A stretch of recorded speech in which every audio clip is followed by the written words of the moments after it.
ഈശോ മിശിഹായിക്ക് സ്തുതിയായിരിക്കട്ടെ. ഭക്തനായ ഒരു മനുഷ്യനുണ്ട്.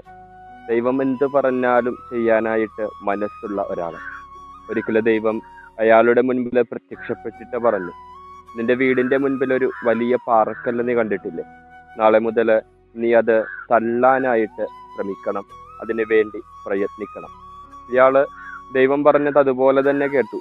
പിറ്റേ ദിവസം രാവിലെ തന്നെ എഴുന്നേറ്റ് ആ പാറക്കല്ല് അവിടെ നിന്ന് തള്ളി നീക്കാനായിട്ട് പരിശ്രമിച്ചു കൊണ്ടിരുന്നു. കുറെ നാളുകൾ അയാള് ഇത് തന്നെ ചെയ്തുകൊണ്ടിരുന്നു. പാറക്കല്ലാകട്ടെ ഒരടി പോലും അവിടെ നിന്ന് നീങ്ങിയില്ല. നാളെ കുറെ കഴിഞ്ഞപ്പോൾ പിശാചും അവന്റെ പണി തുടങ്ങി. പിശാച് ഇയാളുടെ മുൻപിൽ നിന്നിട്ട് ഇങ്ങനെ പറഞ്ഞു, നീ എത്ര നാളായി ഈ കല്ല് തള്ളി നീക്കാനായിട്ട് പരിശ്രമിച്ചു കൊണ്ടിരിക്കുന്നു? ഒരടി പോലും, ഒരല്പം പോലും അത് തള്ളി നീക്കാനായിട്ട് നിനക്കിതുവരെ സാധിച്ചിട്ടില്ലല്ലോ.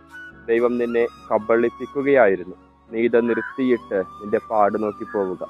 ഇത് കേട്ട അയാള് മനസ്സിൽ വിചാരിച്ചു, എന്തിനാണ് ദൈവം എന്നോട് ഇങ്ങനെ ചെയ്തത്? ഞാൻ ഈ കല്ല് ഒരുപാട് തള്ളി നീക്കാനായിട്ട് ശ്രമിച്ചിട്ട് അല്പം പോലും അത് അങ്ങോട്ടോ ഇങ്ങോട്ടോ നീങ്ങിയിട്ടില്ലല്ലോ.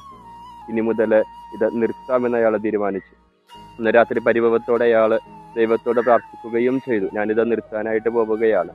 ദൈവം അയാളുടെ മുൻപിൽ പ്രത്യക്ഷപ്പെട്ടിട്ട് ഇങ്ങനെ പറഞ്ഞു, ആ കല്ലവിടെ നിന്നും തള്ളി നീക്കാനായിട്ട്, തള്ളി മാറ്റാനായിട്ടല്ല ഞാൻ നിന്നോട് ആവശ്യപ്പെട്ടത്, അതിനു വേണ്ടി പരിശ്രമിക്കാനാണ്. നീ അതിൽ പരാജയപ്പെടുകയോ വിജയിക്കുകയോ ചെയ്യുക എന്നതായിരുന്നില്ല പ്രധാനപ്പെട്ടത്, മറിച്ച് നിന്റെ കരങ്ങളിലേക്ക് നോക്കുക. അത് അതിബലിഷ്ഠമായി മാറിയിട്ടുണ്ട്. നിന്റെ ശരീരത്തിന്റെ പേശികളൊക്കെ അതിശക്തമായിട്ട് മാറിയിട്ടുണ്ട്. എനിക്ക് അതായിരുന്നു ആവശ്യം. ഈശോയിൽ ഏറ്റവും സ്നേഹം നിറഞ്ഞവരെ, ഇന്നത്തെ ദിവസം സകല വിശുദ്ധരുടെയും തിരുനാള് ആഘോഷിക്കുന്ന ദിവസമാണ്.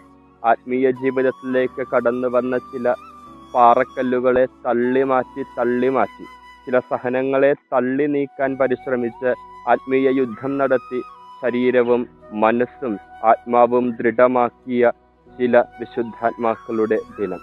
ഇന്നത്തെ ഒന്നാമത്തെ വായനയിലും സുവിശേഷത്തിലും നാം വായിക്കുന്നത് എങ്ങനെയാണ് ഒരു വ്യക്തി വിശുദ്ധനായിട്ട് മാറുക എന്ന്. ഇന്നത്തെ സുവിശേഷത്തില് ഈശോ പറയുന്നു, നിങ്ങൾ മറ്റുള്ളവര് അവഹേളിക്കുമ്പോൾ നിങ്ങൾ സന്തോഷിക്കുക.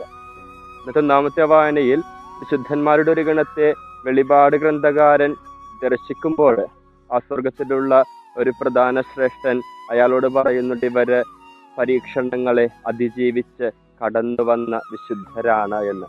പ്രിയപ്പെട്ടവരെ, വിശുദ്ധനാകാനുള്ള ഒരു പടിയാണ് ജീവിതത്തിലെ സഹനങ്ങളെ ഇതുപോലെ പരാജയപ്പെടുത്താൻ പരിശ്രമിച്ച് ശക്തിയാർജിക്കുക എന്നത്. സഹനത്തെ അതിജീവിക്കുന്നവനാണ് വിശുദ്ധനാകാൻ കഴിയുക എന്നത് ഒന്നാമത്തെ ഓർമ്മക്കുറിപ്പ്. രണ്ടാമതായിട്ട് വെളിപാടിന്റെ പുസ്തകത്തില് ഒന്നാമത്തെ വായനയിൽ നാം കാണുന്നു, അവിടെ ഈ വിശുദ്ധരൊക്കെ ദൈവത്തിന്റെ മുൻപിലിരുന്ന് പറയുന്നുണ്ട്, രക്ഷ കുഞ്ഞാടിൽ നിന്നാണ് വരിക എന്ന്. അതേ പ്രിയപ്പെട്ടവരെ, ക്രിസ്തു മാത്രമാണ് ഏകരക്ഷകനെന്നും ക്രിസ്തുവിലൂടെ മാത്രമാണ് രക്ഷയുള്ളതെന്നും ധീരതയോടെ പ്രഘോഷിക്കാൻ കഴിയുന്നവർക്കാണ് വിശുദ്ധി പ്രാപിക്കാനായിട്ട് സാധിക്കുക. അതുകൊണ്ട് സഹനങ്ങളെ ധീരതയോടെ നേരിടാം. ജീവിതത്തിൽ കർത്താവ് അനുവദിക്കുന്ന പ്രലോഭനങ്ങളെ അതിജീവിക്കാൻ പരിശ്രമിച്ചുകൊണ്ട് ക്രിസ്തു മാത്രമാണ് ഏകരക്ഷകനെന്ന് വിശ്വസിച്ചേറ്റു പറഞ്ഞ് വിശുദ്ധി പ്രാപിക്കാൻ നമുക്കും പരിശ്രമിക്കാം. അതിനുള്ള കൃപയ്ക്ക് വേണ്ടി പ്രാർത്ഥിക്കാം. സർവശക്തനായ ദൈവം നമ്മെ ഓരോരുത്തരെയും സമൃദ്ധമായി അനുഗ്രഹിക്കും.